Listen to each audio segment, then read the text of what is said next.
Primeiro progresso, depois ordem, né? E isso é uma escada. Você vai crescendo e vindo atrás com a ordem para que você não atropece no seu próprio crescimento, né? Então, tem duas pessoas, já existe a cultura. Na hora que você está tentando formalizar uma cultura, são os seus desejos como dono de que aquilo funcione daquela maneira. Eu olharia para a parte de documentação como o mais importante do negócio de delivery de restaurante desde o início.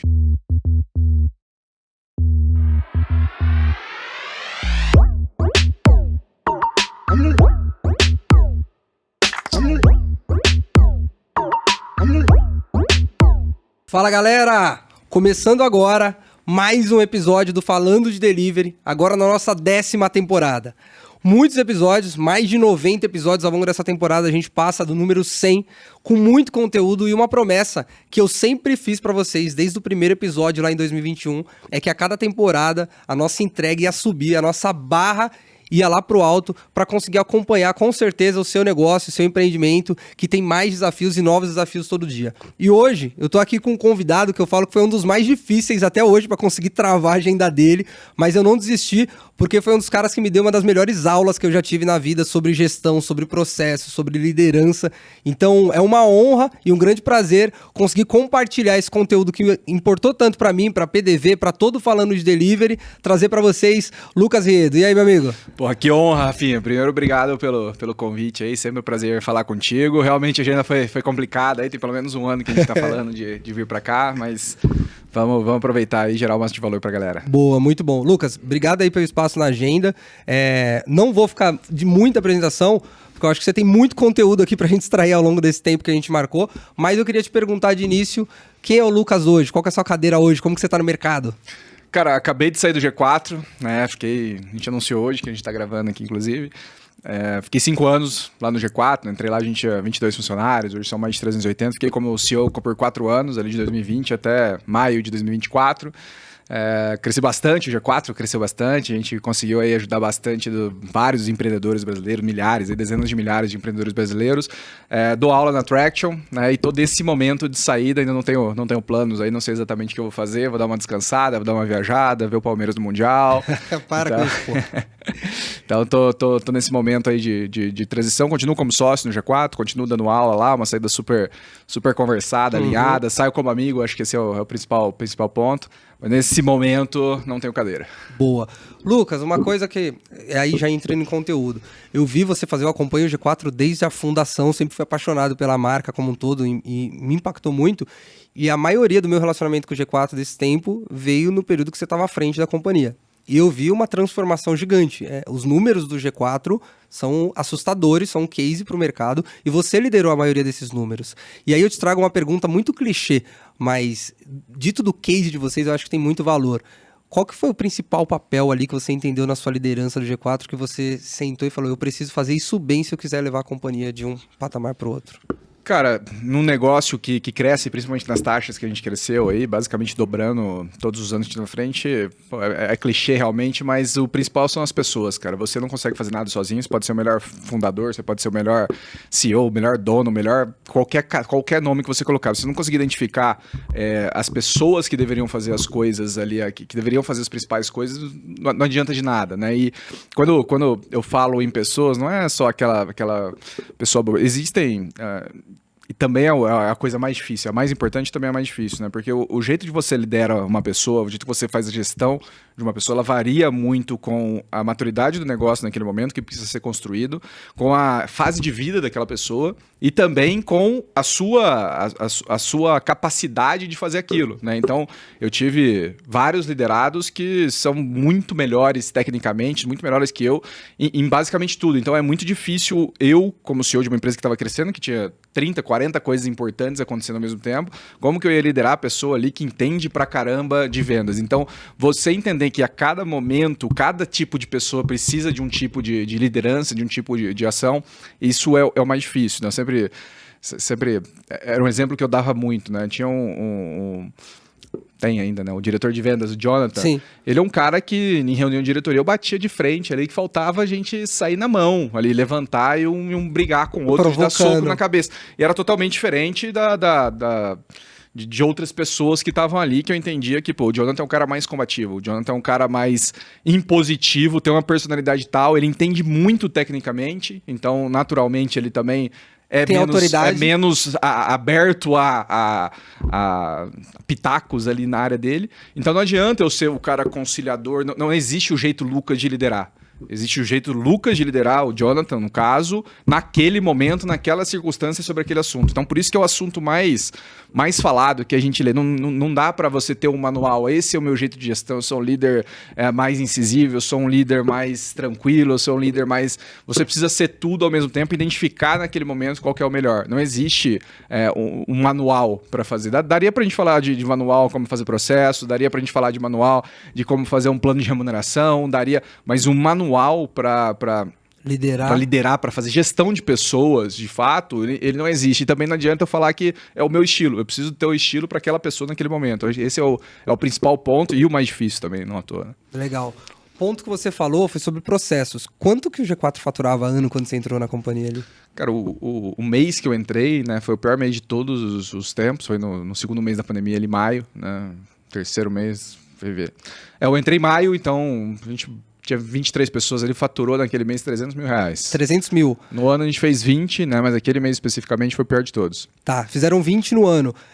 Ano passado vocês entregaram mais de 300 milhões de faturamento. 315. 315 milhões de faturamento. Quando você entrou não tinha um processo bem construído, né? Tinha. Não, é pergunta genuína mesmo. Vamos lá. Quando a gente está falando de processo, você perguntou especificamente se os processos estavam bem construídos. Não existe um processo bem construído, existe um processo para aquele momento da empresa. Não adianta eu chegar numa empresa que tem 5 pessoas, uma empresa que tem 10 pessoas e pegar um processo no nível de maturidade, porque meu processo de vendas vai ser todo azeitado. Não é isso que precisa. Né? A gente sempre fala no G4, e eu acredito muito nisso, de que primeiro progresso, depois ordem. Né? Isso é uma escada. Você não vai lá e coloca uma puta ordem, você organiza tudo para ficar bonito e falar agora eu vou crescer. Não, você vai crescendo e vindo atrás com a ordem para que você não atropece no seu próprio crescimento. Né? Então, precisa existir, na verdade, uma ordem de sequenciamento. Você vai lá e cresce um pouco, organiza um pouco a casa, cresce mais um pouco, organiza mais um pouco a casa. Então... Em nenhum momento dá para a gente dizer que no G4, na grande maioria das pessoas, das empresas, os processos estão bem construídos, estão bem maturados. Eles estão funcionando para aquilo que eles servem. Né? E o grande ponto de processo é que o mercado, né, quando a gente está falando de processo, o que eu vejo mais erro? Qual que é o principal erro que eu vejo quando a gente está falando de processo? As pessoas querem, agora eu vou colocar processo na minha empresa e vou chamar alguém, uma consultoria e vou colocar... Cara, isso está errado. Você precisa colocar processo naquelas coisas que hoje te tiram tempo, que fazem você errar, que te impedem de entregar qualidade, que te deixam muito dinheiro na mesa. Então, qualquer tipo de empresa, cara, se a gente entrar... eu falo bastante isso na minha aula, né? Qualquer tipo de empresa tem pelo menos 100 processos rodando. Qualquer empresa, cara, de 2 pessoas. Só exemplificando. Vamos falar de recrutamento. Sim. Recrutar é um processo que existe na empresa. Dentro de recrutar, você tem como que você identifica uma vaga, como que você cria uma descrição do cargo, como que você faz a publicação de uma vaga, como você chama para entrevista. Tudo isso são processos. Então, aqui a gente já falou de 6, 7. Então, só dentro de recrutamento. Então, qualquer empresa tem pelo menos 100 processos acontecendo. Então, se o dono da empresa parar para falar, vou colocar processo em tudo, cara, você não precisa de um processo para escrever uma descrição de cargo. Provavelmente você faz ali 2, 3 diferentes por mês, então você não precisa de um processo para aquilo. Mas se você está crescendo bastante, trazendo muita gente para sua empresa, com certeza você precisa de um processo bem definido ali de contrato, de aceite de proposta, de como que isso passa para o financeiro, porque se você começar a ter erro nisso, isso vai tirar o sono, vai tirar o teu tempo de você pensar em outras coisas no seu negócio. Então você vai evoluindo o seu negócio e na sequência você vem colocando os processos naquilo que está tirando tempo. Então, eu sou da linha de que os processos, a não ser que você seja uma puta indústria, esteja construindo para uma indústria aeronáutica e tudo mais, que não é o caso da grande maioria das empresas, o processo sempre vai estar atrás. Então, a gente nunca vai estar satisfeito com eles, mas você vai construindo para que eles, pelo menos, não te atrapalhem de crescer. Tá. E tem muita gente que se identificou, principalmente através das mentorias, que estava preocupado demais com o processo e isso que estava atrapalhando o crescimento, porque queria organizar no momento que não precisava ali, de certa forma. Cara, sempre precisa organizar alguma coisa, né? Eu acho que o grande erro é as pessoas pensarem, eu vou colocar processo, vou trazer uma ferramenta que vai me dar processo em tudo, vou ter visualização de tudo que está acontecendo. Você não precisa. Muitas vezes Isso vem também daquele primeiro ponto que a gente falou de liderança, de pessoas, né? Às vezes você tem uma pessoa ali que, cara, aquela pessoa ela manda muito bem na área dela, por mais que seja uma área importante, cara, aquilo não te dá problema hoje. Aquilo não é aquilo que está te impedindo, mas ao mesmo tempo você tem um processo com o seu contador, por exemplo, que ele não está te trazendo as informações, então lá você precisa garantir, cara, como é que eu garanto que os meus demonstrativos que precisam ir para a receita, tá, esqueci o nome agora, mas como que eu garanto que as obrigações acessórias estão sendo? Então eu vou construir um processo para que meu contador me mande uma vez por mês, uma vez por trimestre, e eu vou armazenar isso dessa forma. Por quê? Porque aquilo estava me dando problema. Então eu vou investir meu tempo como se fosse um investimento de dinheiro mesmo, né? Se isso aqui está me tirando sono hoje, eu vou colocar um tempo ali, organizar em um dia, 2 dias, uma semana, um mês, vou colocar minha energia aqui para que nunca mais, ou que poucas vezes eu precise olhar para aquilo. Eu garanto que o processo está acontecendo e dessa maneira eu consigo olhar pro marketing, dessa maneira eu consigo olhar para vendas, para minha operação e tudo mais, para entregar aquilo. Então,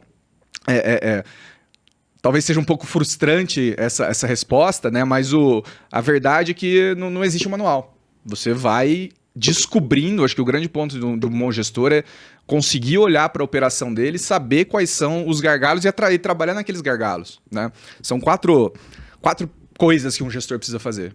Se a gente fosse juntar tudo que existe sobre gestão, daria para concatenar em 4 passos, que é, primeiro, identificar o que está acontecendo de errado.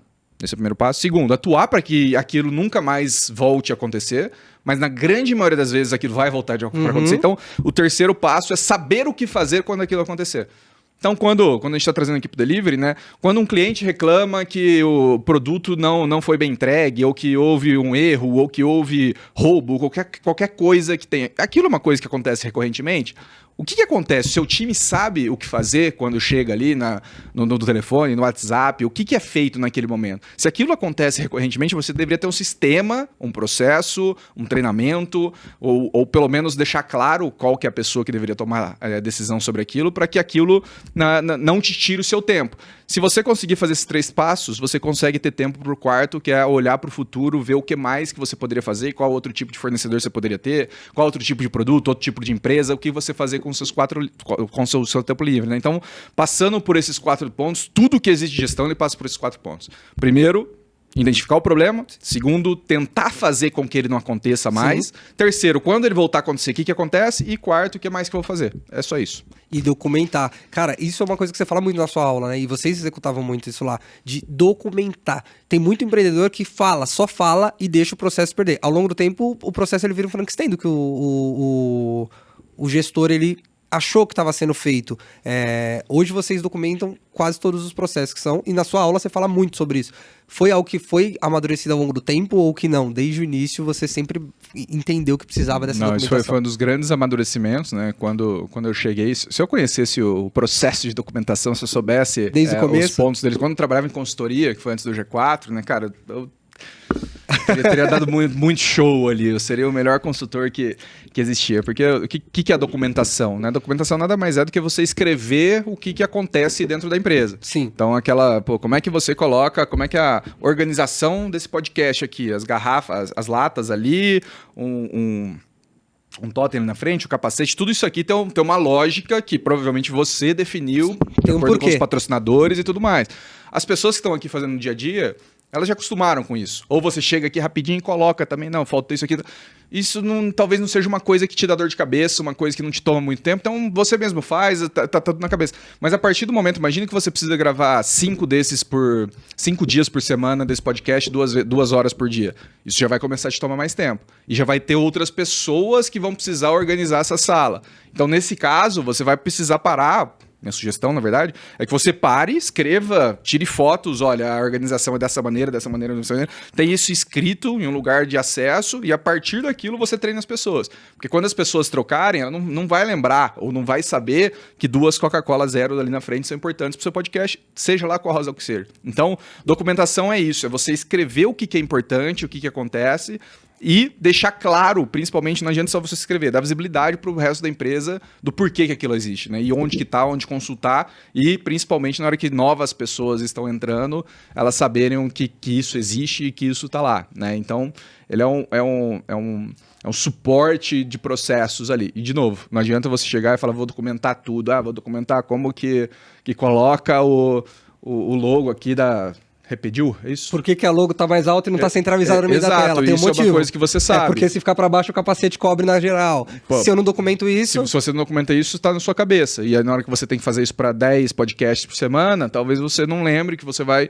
em outro estúdio, em outra cidade, a pessoa vai colocar no meio. Ou eu chego atrasado, se você tem uma ninguém faz pra documentação e diz, ó, o que eu preciso em relação de layout da mesa, é isso. Em relação à apresentação, os patrocinadores que estão aparecendo, olha, eles precisam estar na metade para cima da tela.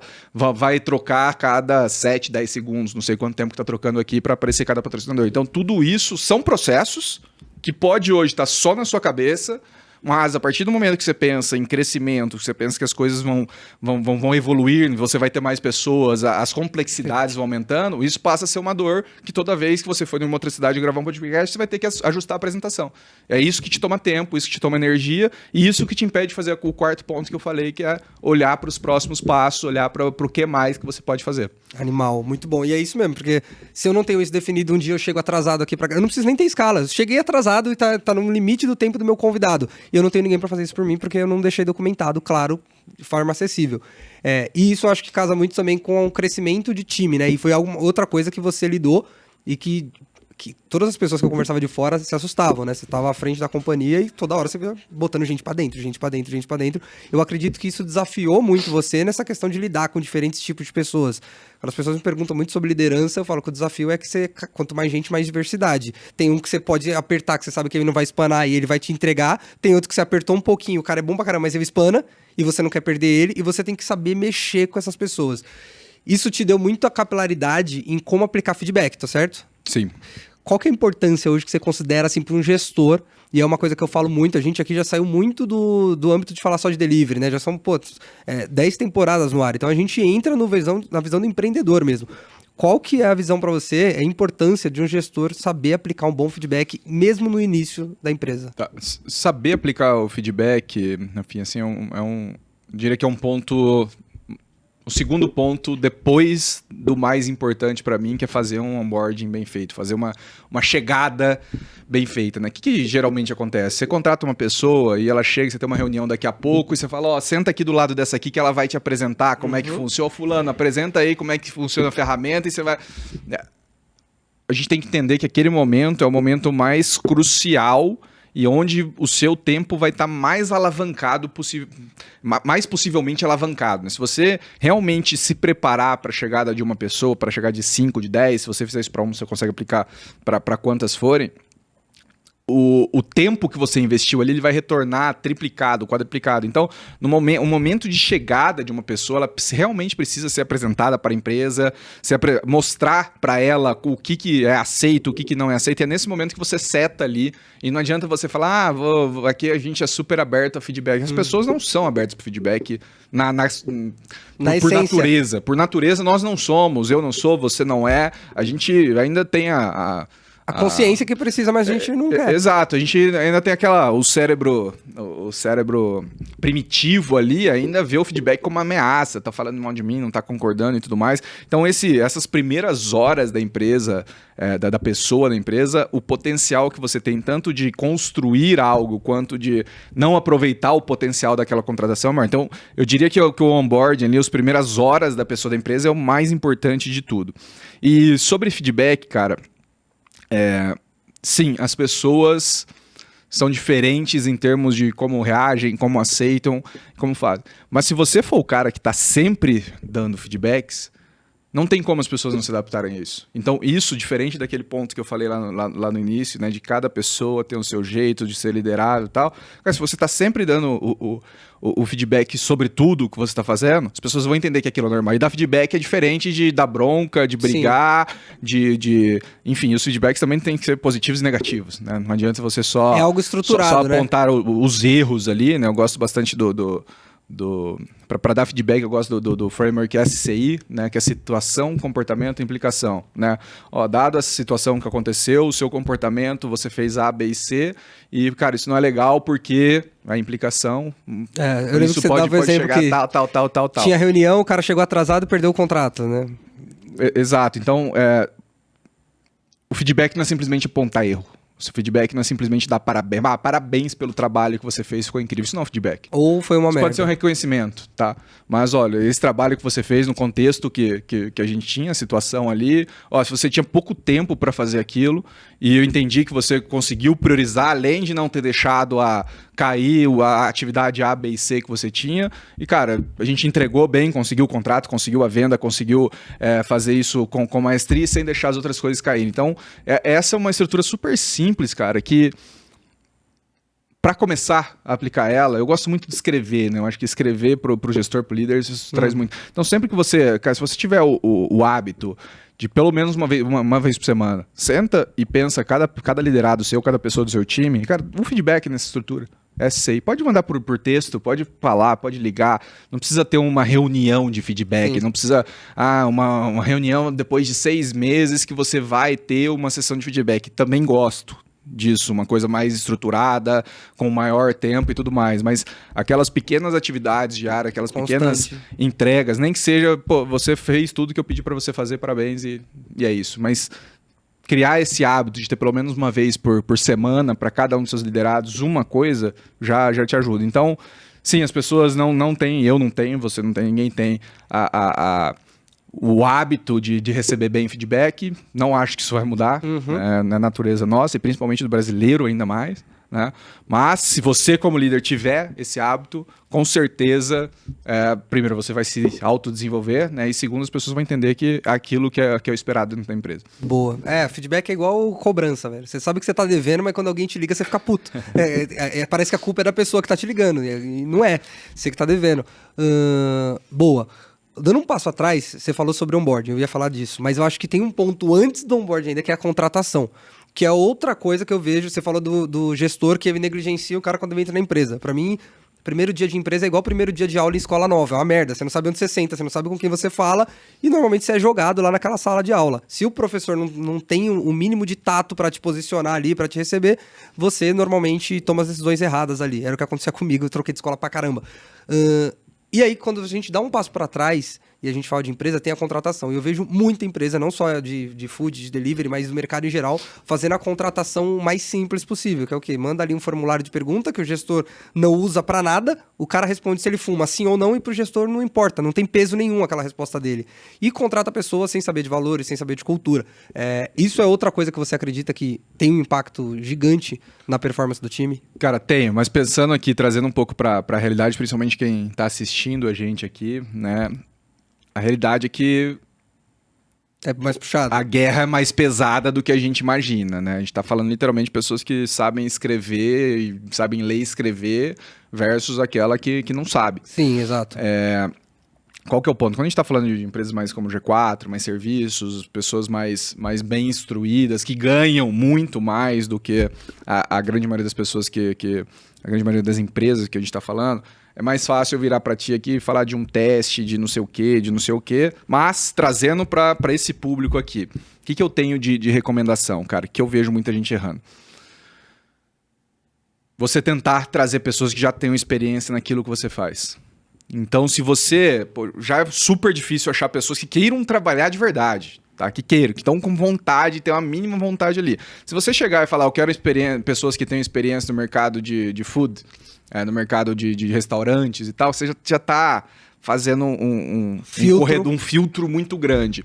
E isso eu vejo em muitas outras empresas, tá? Agro e tudo mais. Então, o que eu sempre sugiro? Cara, tira esse filtro de delivery, de restaurante, tenta trazer pessoas de outras áreas, porque fazer aquilo que precisa ser feito, fazer um financeiro de um delivery, é muito parecido com fazer um financeiro de uma fábrica, fábrica é muito mais difícil, na verdade. Então, se você tira aquela, precisa ter no mínimo 2 anos de experiência no mercado. Eu vou priorizar tal. O cara que veio de outra hamburgueria. Exato, e que já faz aquelas coisas que você, que talvez já esteja tudo viciado, né? Então, muitas vezes, quando você traz uma pessoa de um outro mercado que não tem nada a ver com o seu para fazer uma função, e sim, ela vai precisar aprender aquele mercado, mas é muito mais fácil você ensinar tecnicamente aquela pessoa que tem vontade de fazer, que tem ali é uma coisa interna, né? Uma pessoa que pelo menos quer crescer. Quer trabalhar. Mais do que crescer. Talvez a pessoa nem queira crescer, para ela tá bom, mas ela tem o prazer ali, ou pelo menos a vontade de não simplesmente passar o tempo para receber o salário. Então, essa é uma coisa que eu vejo acontecendo em muitos mercados e, pô, algumas mentorias individuais que eu dou, alguns conselhos que eu dou, isso mudou bastante o jogo. Então, a pessoa não precisa do financeiro, ou mesmo da operação, ou mesmo o chapeiro ali, o cara que tá fazendo um hambúrguer, uma pizza, tá, óbvio, não dá para falar, traz alguém sem experiência. Mas para basicamente todo o resto, cara, você trazer pessoas com outras visões de outro mercado, isso acaba te gerando mais base para você ter criatividade e fazer coisas que talvez estejam viciados naquele mercado que todo mundo sempre faz, porque sempre foi assim e pouca coisa mudou. Então, eu sinceramente, eu não tenho como dar uma dica de recrutamento aqui, pô, traga valor. Eu acho que a gente falar valores, o que essa pessoa acredita, cara, a gente tá num nível tão acima do que a realidade mesmo. Então, o que eu tenho aqui de sugestão é limpa o filtro. Tenta trazer uma pessoa que queira. Só isso. A pessoa quer. Ela tem a mínima condição intelectual ali de executar o que precisa. Vai lá e é muito mais fácil você treinar ela no seu mercado do que você pegar uma pessoa e tentar fazer com que ela se importe, com que ela queira trabalhar, com que ela queira crescer. Então, eu penso muito em inverter essa ordem, principalmente para os empregos mais de base. Boa. Que aí eu acho que entra, aí desconstruindo, entra muito o papel do onboarding e do feedback, né? Se você trouxe alguém que é talvez menos qualificado, que não conhece o mercado, o que você economizou em contratação, porque o seu filtro você vai ter muito menos filtro, você tem muito menos burocracia, você vai acabar tendo que gastar em um bom onboard para você contextualizar aquela pessoa e feedback para você colocar ela no prumo, certo? Até aí? Perfeito. E aí, beleza, essa pessoa ficou boa. Isso acontece em muito restaurante, tá? Essa pessoa ficou boa, seja no financeiro, seja mexendo no iFood, ou seja até dentro da operação de cozinha, virou um avião. Retenção. Outra coisa que vocês sempre foram, e vocês tocou num ponto que gerenciava a gente melhor que eu.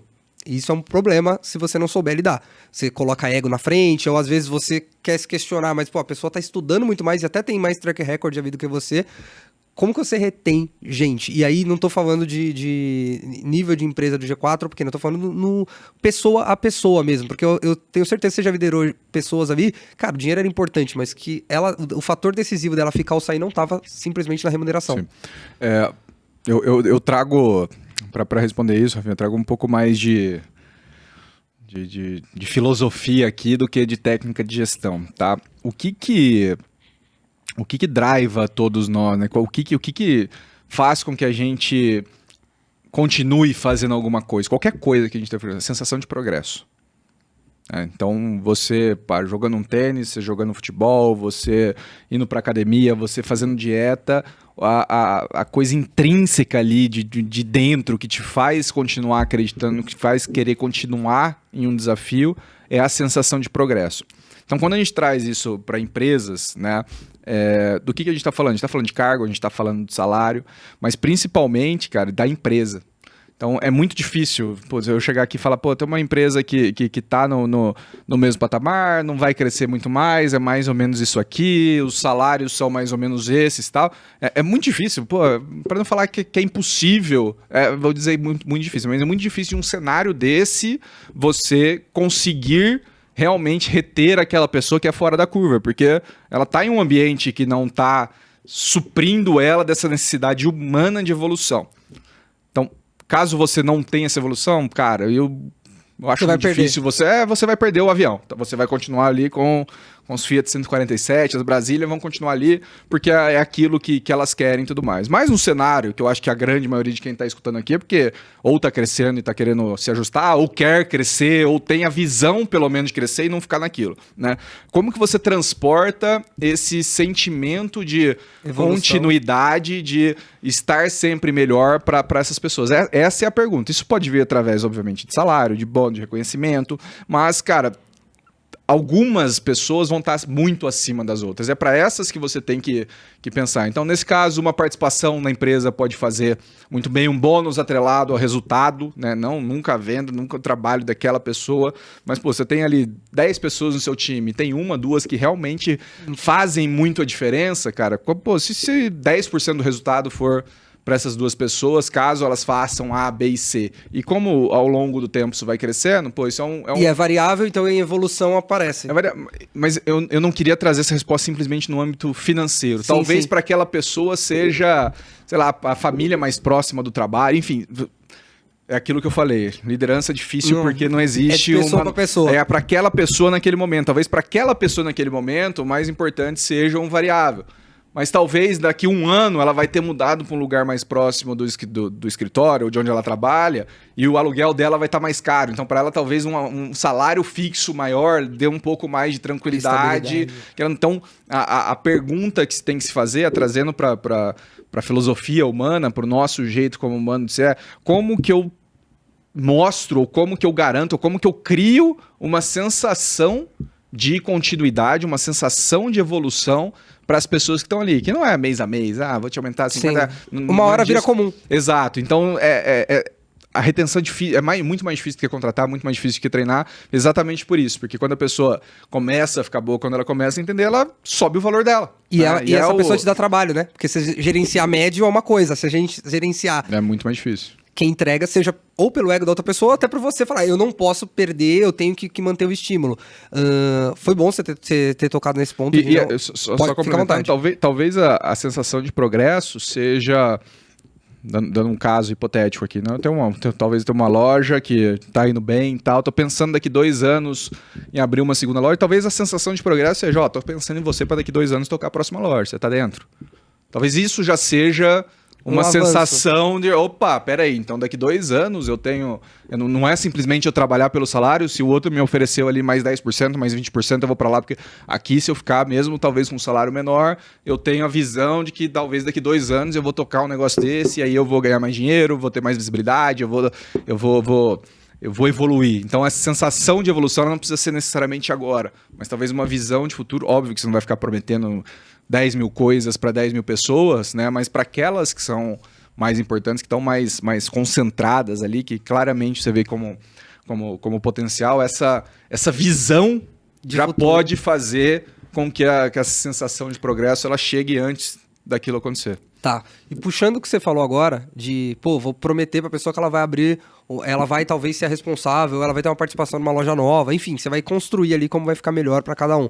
Mas outra coisa que eu vejo as pessoas errarem, e aí queria entender como que você enxerga isso, que é sobre promover o melhor funcionário a gerente. Já teve vezes que você fez isso e deu merda? Tipo, a pessoa tava numa função, independente de qual setor seja, performava muito bem no individual. Colaborava com o grupo, mas com o próprio trabalho. Aí você falou, essa pessoa entende pra caramba, dá resultado pra caramba, vou colocar ela de cabeça da equipe pra ela replicar o que ela faz. Já aconteceu de dar merda? Sim, mas aí eu te devolvo a pergunta. Qual a alternativa que você tem? Colocar o pior? Principalmente em time de vendas, isso acontece muito, sim, tá? Vendas, assim, onde eu tomaria muito mais cuidado, principalmente, enfim, o perfil do vendedor é muito diferente do perfil bom do gestor comercial. Só que um gestor comercial que não vende também é muito ruim. Não tem nem autoridade pra falar assim. Exato. Então, assim, em vendas isso é muito claro. Em todo o resto, cara, qual a alternativa? Então tem um time bom ali, pessoas entregando, e aí eu vou atrás no mercado, porque eu não posso tirar aquela pessoa dali, vou trazer um pior que ela ou não, vou promover uma pessoa que não entrega tanto resultado, porque, enfim, existem... Isso ainda vai frustrar o que entrega muito. Um ponto super importante sobre isso é que não necessariamente para a pessoa crescer, ela precisa virar um gestor, um líder, um coordenador, um gerente, um dono. Ela pode seguir uma carreira de especialista. E muita gente até prefere isso, cara. Muita gente não quer fazer o trabalho dela ali, ser muito bom naquilo e não quer ter que liderar outras pessoas, fazer gestão, mandar em outras pessoas, né? Principalmente quando a gente está falando dos níveis mais baixos de sociedade, da sociedade, as pessoas têm essa cabeça, o gerente manda nos outros e quem trabalha é quem não é gerente. Mas se você tiver uma visão de que o especialista ele pode ter não vou nem falar plano de carreira, mas ele pode ter uma evolução, uma capacidade de evolução que não necessariamente envolva gestão de pessoas, boa parte do problema pode ser resolvido. Então eu vou criar esse especialista, eu quero que ele se especialize em mais coisas, que ele faça mais coisas, mas que ele seja um contribuidor individual. Não necessariamente ele vai fazer gestão de um novo grupo, de um novo time ou de um time já existente, né? Então, se você tiver essa cabeça, eu acho que já ajuda, mas... Sim, até concordo. Muitas vezes você vai promover o cara e ele vai ser um mau gerente, mau gestor. Você perdeu ele para as duas pontas. Você perdeu, mas qual que é a alternativa? Não dá pra gente pensar só nisso sem ter uma alternativa viável.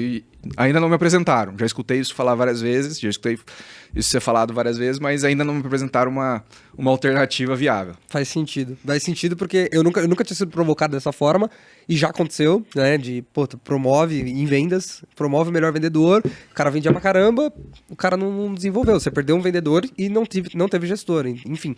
E ainda enfraquece um pouco a cultura da equipe. Entrando em cultura, que aí eu acho que é mais um pilar quando a gente fala de liderança, eu vejo muitas pessoas entendendo que cultura é algo para empresa grande só. E você comentou sobre o processo de contratação. Eu achei bem legal a sua fala, porque estava muito mais fácil você vir aqui e, por exemplo, destrinchar o processo de contratação que você dá na sua aula. Mas cada cenário é um lugar. O dono de restaurante ele não pode abrir a pizzaria dele sem o pizzaiolo. Então, cara, ele não vai fazer um processo ali de falar os valores, enfim, quantas etapas. É diferente. Mas em cultura, para empresa grande e para empresa pequena. Empresa pequena, quando eu falo, é empresa de 5, 10 funcionários. Quanto que o dono, você acha que é importante ele não dar 80% do foco dele para isso, mas minimamente olhar a construção dele? Vamos lá, primeiro o que é cultura, né? Um bom português. É o jeito que a banda toca aqui. Cara, o jeito que as coisas funcionam. São bem português. O jeito que as coisas funcionam é a cultura. Então, o que é permitido, o que é apreciado, o que não pode ser feito, o que a gente faz vista grossa, tudo isso é cultura. E cultura existe. O jeito que sua empresa funciona, ela existe. Você pode querer mexer nela ou não, mas ela existe lá. É uma empresa que tem medo quando o dono chega, é uma empresa que o dono tá lá todo dia, é uma empresa em que erros são tolerados ou que erros não são tolerados, qual que é a aversão ao risco das pessoas. Então, isso tudo acontece em qualquer... Tem 2 pessoas, já existe a cultura. Então, o que eu sugiro, né, principalmente para quem está começando... Para a grande maioria das empresas que estão ali para ser aquilo, cara, se já funciona, não vai mexer com isso não. Mas, de novo, essas pessoas estão aqui vendo isso porque elas querem dar os próximos passos. Então, cara, primeira coisa que eu sugiro quando a gente está falando, escreve, pega uma folha, escreve não missão, visão, valores, isso sim, tal, é legal. Mas, cara, o que é tolerado e o que não é? Ó, aqui, essas 4 coisas são as coisas que são premiadas. Essas 4 são coisas que a gente não gosta, mas, ó, vou te dar um feedback e tal. E essas 5, 6, cara, você não pode fazer. Aqui não é permitido, só que aí você tem que agir segundo aquele papel que você escreveu. Não adianta você escrever a coisa bonita que, aqui a gente não sei o quê, e na hora que alguém pratica algum ato que vá contra aquilo, você passa a mão na cabeça e tudo mais, você pode passar a mão na cabeça dando um feedback para melhorar, mas se você constantemente aceita comportamentos daqueles que você disse que você não iria aceitar, aí aquilo não vale nada, né? Então, começa do básico, escreve literalmente uma folha, pode ser no papel, pode ser no Word, pode ser no Excel, cara, 3, 4 coisas pelas quais eu quero, né? Eu acho que isso é importante. Na hora que você está tentando formalizar uma cultura, são os seus desejos como dono de que aquilo funcione daquela maneira. Que podem ser o que já acontece ou pode ser totalmente diferente.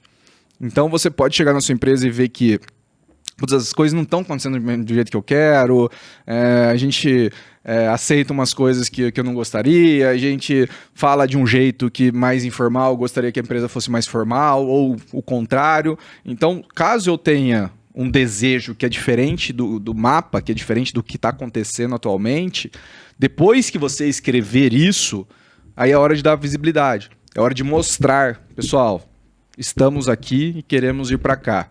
Para isso, vamos mudar A, B, C, D, E. Essas 5 coisas a gente vai precisar mudar. Então, ao longo dos próximos anos, a gente vai passar por essa mudança cultural e a partir de agora, isso não é mais tolerado e eu quero que a gente aplique mais dessas outras 3, 4 coisas. E quem não estiver satisfeito, quem não quiser, muito obrigado, a gente vai para a próxima, a empresa mudou. Então, esse desejo de mudança, um papel escrito em um desejo, ele precisa ser comunicado e principalmente se ele for comunicado com a situação atual. Então, situação atual, vamos para cá e a partir de agora vai acontecer isso. A partir daí você tem alguma chance de colocar a cultura no jogo, né? Não é garantia, mas eu diria que para a grande maioria das empresas isso é suficiente. Ok, seria interessante você ter uma visão, missão, valores, pô, muito bonito, muito legal. Não é a realidade para a grande maioria. É outro nível de empresa e talvez o seu foco não vai ser... A sua energia empregada ali não vai trazer o resultado que você espera. E aquilo que eu falei, né? Não adianta você... Primeiro progresso, depois ordem. Cara, se você é pequeno, se você está começando agora, a maior chance de você quebrar. Uhum. Então, o que adianta você fazer uma cultura, um não sei o quê, gastar uma puta energia se provavelmente Não aquele traz tempo receita. vai ser jogado fora porque você vai quebrar. Então, você precisa ir evoluindo isso ao longo do tempo, vendo o que deu certo, o que deu errado. Você também muda, né? Às vezes você tá no momento de vida que o que mais importa para você é trabalho duro, são horas de escritório e tal. Então, você vai ter um perfil de pessoas. Daqui 7, 8 anos, provavelmente você se casou, enfim, sua vida mudou, você tem filhos, então você mesmo não quer mais uma cultura tão hard work, você quer uma cultura de gente mais Sim. inteligente, fazendo coisas com mais estrutura, mais bem pensadas, do que simplesmente aquelas pessoas tocadoras de bumbo que vão fazendo. Então, as coisas mudam ao longo do tempo, você muda e também o jeito da sua empresa, né? E se você é o dono, o que você quer é colocar o seu jeito de fazer as coisas. Senão você vai coisas se que acredita. frustrar. Exato. Tá, boa. Uma coisa que eu acho que impacta direto na cultura, e aí a gente volta pro ponto de liderança, de pessoas, que você fala na sua aula, que é sobre o quadrante das pessoas, né? O iniciante. E aí tinha um ponto lá, eu gosto muito desse quadrante, eu tenho anotado até hoje, que é o funcionário antigo, que ele sabe até o que fazer, só que ele, cara, tá totalmente descrente com a empresa, é o cara que inflama os outros, que quando você traz alguma novidade, um processo novo, uma mudança, ele é contra e ele, além de ser contra, ele inflama os outros. Isso normalmente é culpa do gestor, né? Difícil a gente apontar a culpa, né? Cara, é uma natureza humana. De novo, eu trago um pouco mais para um papo um pouco mais filosófico. Não? É uma natureza humana a gente atacar aquelas coisas que a gente desconhece ou que de alguma maneira atinge ali que a gente tá fazendo, o nosso sentimento, alguma coisa. Então, a pessoa que está ali há mais tempo contigo, é natural que ela tenha um sentimento de posse, eu já sei o que fazer, a empresa funciona assim. Então, quando vem mudanças, é um pouco natural que ela seja essa detratora da mudança. E, existe toda uma teoria em cima disso, né, que chama Change Management, ou mudança de gestão, né? Existem livros, cursos, enfim, é uma teoria bem estudada. E o que você faz, né? Até trazendo um pouco da resposta anterior. Dado que você tem um ponto de chegada, uma coisa que você quer mudar, que você quer implementar, que você quer fazer, colocar um CRM, enfim, implementar alguma ferramenta, algum software, você também precisa saber a situação atual, onde você está, para você saber o caminho que você vai percorrer. Nesse momento, o ideal é que você coloque os guardrails, né? Até aqui eu aceito, a partir daqui não vou aceitar e tudo mais. Além disso, você precisa, a teoria traz, né, que você precisa identificar os stakeholders. Como que a gente traduz isso? Identificar quem que vai ajudar e quem que vai atrapalhar. Quem são as pessoas na empresa que podem ajudar, quem são as pessoas que eu acho que eu vou atrapalhar. As que eu acho que podem ajudar, eu já vou trazer naturalmente para me ajudar a fazer aquela mudança. As que eu acho que vão atrapalhar, eu também trago. Porque eu faço ela se sentir parte, responsável se ela tá dentro da pela empresa mudança. e eu bater de frente, é pior pra mim. Exato. Então, ao invés de você isolar, aqui, eu vou implementar um CRM, mas eu sei que aquele vendedor não vai querer, deixa eu deixar ele quietinho lá, depois eu ver. Eu trago ele, cara, vamos fazer a reunião pra você entender quanto custa, com as funcionalidades, o que tem que ser feito e tal. E eu quero que você faça parte da mudança desse projeto. Porque se ele for parte daquilo, se ele realmente conseguir se sentir dono daquilo e fazer, aí ele atua como um promotor. Porque geralmente essas pessoas são as pessoas que têm mais influência política na empresa, né? Então, se você traz essa pessoa para perto que ela se sente parte daquela mudança, a mudança acontece mais fácil. E, principalmente, fica muito mais fácil para você como gestor decidir abrir mão daquela pessoa se ela continuar com aquele comportamento. Se você traz a pessoa e fala, cara, você fez a sua parte. Você é o responsável, você vai me ajudar a fazer essa mudança. E de repente essa pessoa começa a jogar contra aquilo, é uma demissão muito fácil. Agora você tem aquela pessoa que não quer mudar, mas você está fazendo outras coisas, mas ela foi importante, tá? Já é uma demissão mais difícil. Então, é uma literatura que eu resumi aqui em 3 minutos tudo que livros e livros falam, né, de uma maneira bem sintética, mas basicamente é isso. Identifica aquelas pessoas que vão ajudar e podem atrapalhar e seja proativo com elas, não reativo. Tá, porque é um comportamento, e aí eu acredito que seja um comportamento humano, que é esse de isolar a pessoa. Só que se você não dispensou a pessoa, se ela continuar trabalhando com você, ela tem alguma mínima importante. E você tá com ela no time e vai querer bater de frente com ela. Não vai ser saudável para a empresa como um todo. Esse eu acho que é o grande ponto. Então, se for manter ela, traz para próxima. Você inverte. Você trazendo ela próxima, você inverte todo o jogo. Você consegue ver melhor, você ver se ela tá disposta a trabalhar, a fazer o que você quer, porque no final do dia é o que importa. Sim. E caso ela não faça, cara, principalmente demitir, cara, assim, eu devo ter demitido na minha vida umas 35, 40 pessoas diretamente, assim. Confessou. Eu diria que 90% delas foram aquelas demissões que eu sempre fiquei na dúvida. Cara, eu que fui um mau líder, eu que errei ou ela que realmente precisa ser demitida?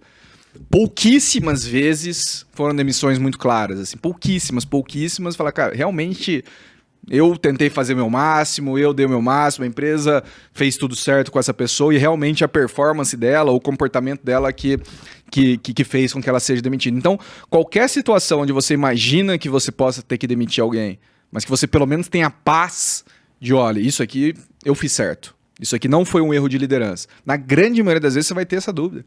Eu diria que 95% das vezes você vai ficar com a dúvida de eu fui um mau líder ou ela que realmente não entregou resultado ou teve algum comportamento. É sempre muito difícil. Então, se você tem a chance de testar e ter mais propriedade para pelo menos ter a paz de, opa, essa demissão aqui eu tenho a paz de que é uma decisão correta, você segue a vida mais calma, exato, pra eternidade. Sempre vai ser difícil, tá? Sim, mesmo sim. você tendo certeza, é difícil, mas precisa ser feito. E a demissão também, ela é o encerramento do ciclo do gestor, né? Então você aprende a trazer pessoas, você aprende a montar time com elas, a treinar, a dar feedback, a promover, mas também tem que aprender a demitir. Então, o fechamento do ciclo da demissão ali também faz parte da gestão. E é difícil. Eu falo que, puta, não gosto de dispensar ninguém. É complicado. Agora, repatriar, que eu acho que é um ponto além. Eu vou falar, eu não gosto. Tem gente que a gente já precisou repatriar por capacidade intelectual. Pô, a pessoa entrou em um momento, ficou um tempo de experiência, não sabia entregar ali, não tava na cara que não ia se desenvolver. 2 anos depois a pessoa bateu na porta, tinha se especializado, entendia muito mais e voltou. Agora, normalmente as demissões, a maioria que eu pego, são por questão cultural. E aí a pessoa volta depois de, sei lá, 4, 5, 6 meses pedindo uma oportunidade, falando que mudou, que viu que o gramado do vizinho não é mais verde. Já aconteceu? Você já repatriou gente ou não? Pra mim não funciona? Já tivemos boas e... Não só no G4, né? Mas já vi boas e más experiências com isso. Eu não tenho uma métrica. Eu não tenho como te falar, cara, acho bom ou acho ruim. Não faça isso, pô, eu tive excelentes. O que geralmente interessante, principalmente aquelas pessoas que são melhores, que as outras pessoas enxergam. Vamos lá. O que eu acho bom de recontratar alguém que principalmente pediu pra sair? Se foi demitido, cara, raramente eu acho que vai funcionar direito. Mas se a pessoa pediu pra sair, teve uma outra proposta, foi fazer outra coisa, ela voltar uma excelente mensagem pras outras pessoas que o gramado do vizinho não é tão verde. Pô, o cara saiu pra ganhar mais dinheiro, mas pô, viu que não era tão legal, que pô, lá tem outros problemas também, porque quando você tá dentro, você vê todos os problemas e o lado de fora é sempre, você vê o palco, né? Você tá vendo o seu bastidor e tá vendo o palco das outras empresas. Então, no quesito de mensagem para o time que ficou, geralmente é uma boa, tá? Mas também tem todos os pontos negativos disso. Às vezes a pessoa não volta com a mesma energia. Ela é uma outra pessoa. Uma pessoa que saiu, ficou 6 meses, 1 ano, 2 anos e voltou, ela é uma outra pessoa. E às vezes ela tá voltando só pelo dinheiro mesmo, né? Se você era a lista de contato, tava ali. Exato. E talvez, pô, a história que ela te conta ali é diferente da realidade. Então eu não tenho uma conclusão. Já vi bons e maus exemplos. Só no caso de demissão mesmo, acho que... que dispensou. Exato. Isso aconteceu comigo, inclusive. Mas não porque o gramado do vizinho não era bom, pelo contrário, era maravilhoso. Foi na época que eu saí da PDV pra trabalhar com o Alfredo. E, cara, foi isso. Tipo, gerou um clima na empresa, como eu sempre fui braço direito de Ismael, de que, porra, as coisas estão indo muito mal da empresa. Se o Rafael saiu, tem alguma coisa muito errado. E aí, 3 meses depois, quando eu voltei, e aí eu sempre deixei claro que eu não tive problema nenhum com o Alfredo. Pelo contrário, eu acho que eu só tive problema de desvincular minhas raízes da PDV. E aí eu volto, viro sócio do Ismael, cria, falando em delivery e tudo, mas a mensagem que ficou pro time caralho, a empresa é boa. Tipo, olha onde ele tava e ele voltou pra cá. Então a gente, de alguma forma, tem essa mensagem. Quando você comentou sobre a questão do funcionário, que ele é antigo, tem um tempo na casa, ele não se adapta bem ao processo, você trouxe ele pra perto e você... de alguma forma não conseguiu. O cara, realmente, o problema dele é resistência, é alguma coisa já mais pessoal, já tá inserido nele, e você não toma uma atitude. E ele é um funcionário antigo. Se você não dispensa esse cara também, ele inflama o resto do time, né? Porque, porra... Mas mais do que inflamar, cara, essa é a mensagem que você tolera aquilo. Todo mundo sabe tudo o que acontece na empresa, tem as fofocas, tem o corredor, tem o cafezinho. Então, se você faz essa tentativa de mudança e uma pessoa deliberadamente é contra ela e você permite aquilo, a mensagem está passando, olha, é permitido... É só resistir. É permitido, isso é permitido, isso não é uma coisa que... Isso é uma coisa que é tolerada na empresa. Acho que tolerada é uma palavra melhor aqui. Ao ponto de que, se você tem a coragem de mandar um melhor vendedor, por exemplo, embora porque ele não preenche o CRM, a mensagem clara é, aqui não tem opção de não usar o CRM. É uma decisão difícil. Porque é senão muito difícil. Os outros vão saber que é só não preencher. Perfeito, é isso. E o inverso também é verdadeiro. Tá, legal, curti. Pergunta, o CEO, o dono, né, o gestor, tem que saber fazer tudo? Não. E como gerencia? E beleza, saber fazer é diferente de entender. Exato. O gerenciamento, qual que é a ideia de você colocar uma pessoa, ou mesmo um processo, ou um software, ou automatizar, é você não precisar olhar para o que está sendo feito e você conseguir analisar através do output, ou da saída, do final, do resultado. Né? Você como dono, como líder, você tem que saber se o resultado de uma coisa é bom ou ruim.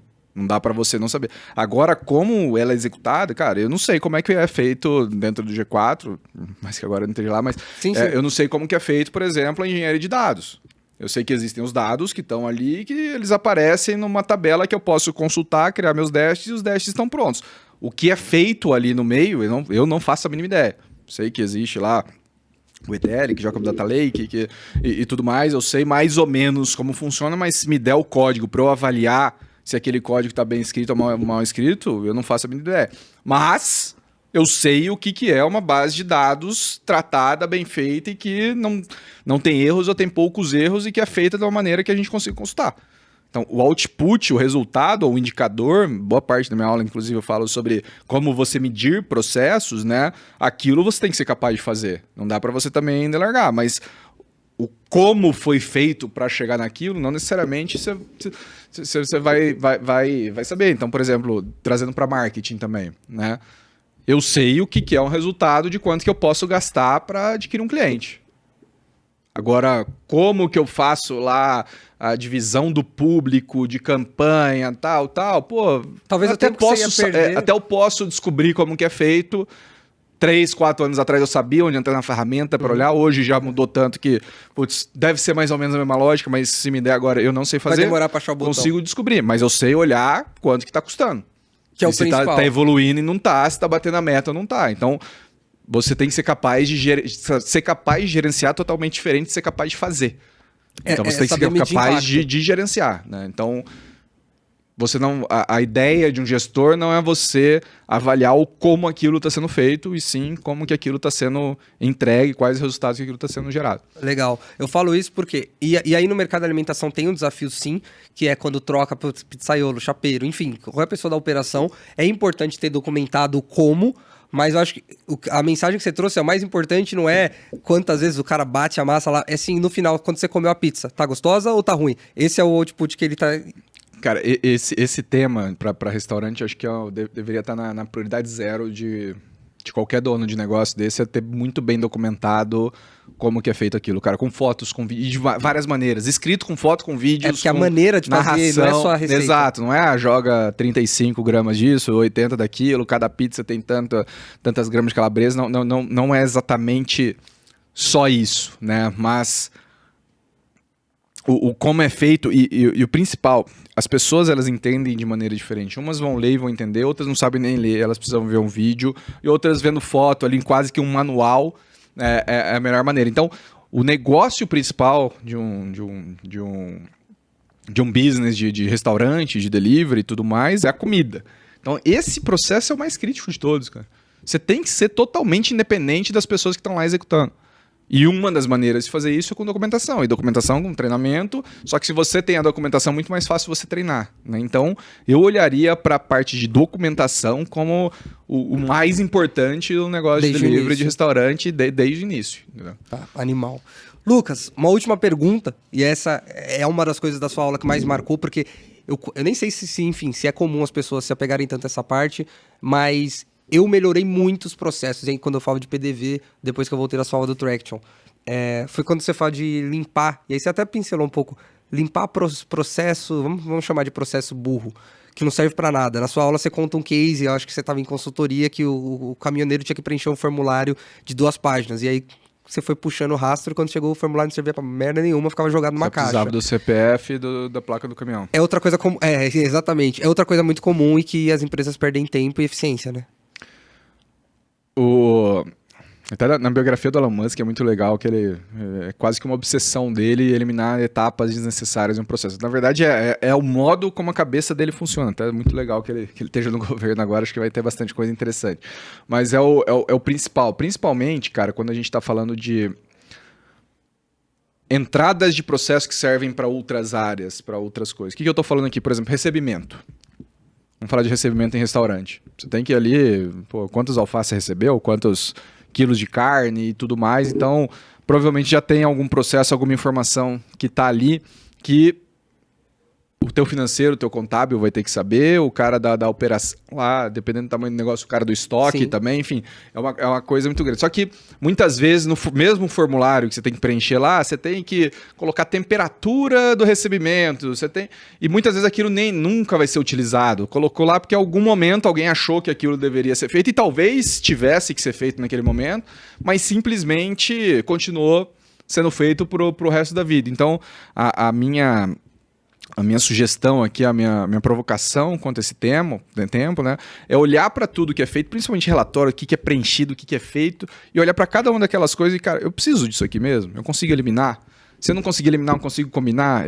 ECRS, né? Eliminar, combinar, reduzir, simplificar. Eu consigo eliminar? Tipo, tirar isso? Não. Consigo combinar? Não. Consigo reduzir? Não. Consigo simplificar? Quase sempre você consegue. Então, se você pensar nessa ordem, a melhor parte de um processo é aquele que não existe, aquele que você elimina. Uhum. Depois, o que você consegue combinar 2, 3 etapas em uma só, reduzir, que significa fazer menos vezes aquilo, e simplificar, que quase sempre dá para ser feito. Se você olhar para as coisas que acontecem, eu sempre digo que o que é processo? Né? Processo é o jeito que uma coisa acontece. É a definição mais burra que existe para processo, é o jeito como alguma coisa acontece na sua empresa. E você tem pelo menos 100 nelas, né? Como a gente falou. Pra chegar no ponto A, ponto B. Exato. Então, naquele jeito que aquilo está sendo feito, eu realmente preciso de tudo aquilo? Eu preciso daquele nível de complexidade? Eu consigo simplificar? Então, você pensar no ECRS, eliminar, combinar, simplificar, reduzir, já é um ganho bem significativo que você pode ter nessa operação. É animal. Dentro de uma operação de restaurante que é muitas vezes travada por minutos, você deve pedir delivery, então você sabe como é. Eu acho que isso é essencial, assim, sempre o gestor olhar para a operação e ver como que eu diminuo, porque é como que eu entrego mais rápido, que no final do dia o maior marketing de um delivery é a entrega rápida. E eu acho que às vezes é tomar risco também, né? Tem coisas que a gente coloca na operação, porque, se um dia eu der problema aqui, eu tenho esse dado. Mas às vezes se der problema e você não tiver esse dado, o risco o impacto é tão baixo que não vale a pena você ficar fazendo esse processo o ano inteiro. Deixa lá, e se um dia tiver o risco e você tiver que pagar essa conta, Exato. Essa conta vai ser menor do que o tempo que você está perdendo de eficiência. Jeito Elon Musk de pensar nas coisas. Boa, é bom saber. Eu não li o livro dele ainda. Lucas, cara, obrigado de novo por conseguir espaço na agenda. Você datou no começo do episódio, então não vai sair hoje, mas a sua agenda deve estar maluca, seu Instagram e seu WhatsApp, mais ainda com anúncio.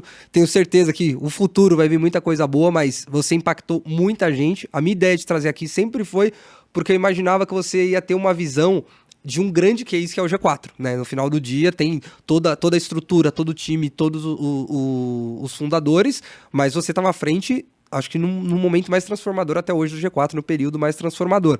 Mas o que foi mais legal foi que você soube identificar o público que a gente conversa aqui e olhar para ele e falar assim, pô, pro restaurante isso aqui funciona, pro restaurante isso aqui não funciona. Eu acho que deixou muito mais genuína a nossa conversa. Então, obrigado, valeu mesmo, foi um prazer e espero que a gente se encontre mais em vários lugares ainda. Agora não vai ser no G4, só se eu for fazer a Traction de novo, mas tenho certeza que você sempre vai estar em algum bom lugar no mercado. Boa, eu que agradeço aí, Rafinha, foi bastante conversa pra gente chegar aqui hoje e espero ter gerado bastante valor aí pra quem tirou esse tempinho pra nos ouvir e conta comigo, pô. Seja no G4, fora do G4, pô, você é um cara que eu naturalmente gosto. A gente sempre teve algumas interações, sim. Algumas épocas mais, outras menos, mas sempre foi um cara memorável aí. E conta comigo, se eu conseguir ajudar mais aí, tamo por aí. Fechado. Tamo junto, valeu. E você que assistiu esse episódio, gostou desse conteúdo, episódio foi tão pesado que eu derrubei até a prateleira. Clica aqui no botão compartilhar, joga no grupo de WhatsApp. Empreendedor que não tem grupo de WhatsApp tá empreendendo errado, manda pros amigos, porque é mais uma aula do Falando de Delivery. Tamo junto, até o próximo e bora vender. Valeu! Valeu!